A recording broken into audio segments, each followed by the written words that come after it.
Alright guys, welcome back. So in the last episode we were able to create something that punches, and it's beautiful. You can punch from anywhere and it'll create some sparks. Actually it creates an explosion. So what I want to do now is I want to basically create a clone of this third person character, and what I'm going to do is I'm going to make that clone an enemy. Right, so let's just copy and paste, and we'll use the same thing. We'll just call it enemy intelligence. Right. So we've made a copy called enemy intelligence, and what we'll do is we'll delete everything. We don't need any of this. Go to our construction script. We don't need any of this.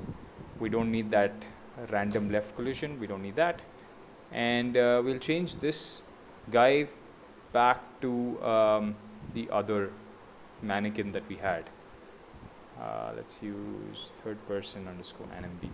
Alright, let's save. And what we'll do is, like I said, this third person character is created because of game mode. It's in the world settings here, or in your project settings, both are the same. But I'm going to drag this guy out here, right? This enemy intelligence. And as you can see, we have the enemy intelligence here. The only problem is, for some reason, we're not generating the effect. We are not able to, we're blocked by this guy for sure. Yep, we can't move past him, but it's not creating the sparks or the particles.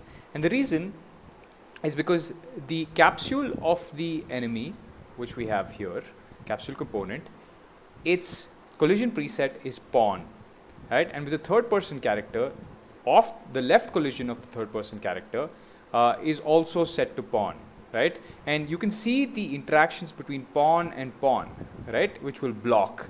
We need an interaction which will overlap, right? It needs to be in this row rather than this row.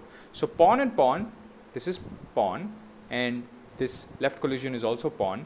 They will not overlap, and because of they won't overlap, they're not going to fire any events for us, right? So what we need to do is we need to change this left collision to overlap all dynamic, just this collision box. So our capsule component of the third person character is still going to block because it's pawn, and as you know, pawn and pawn kind of block each other.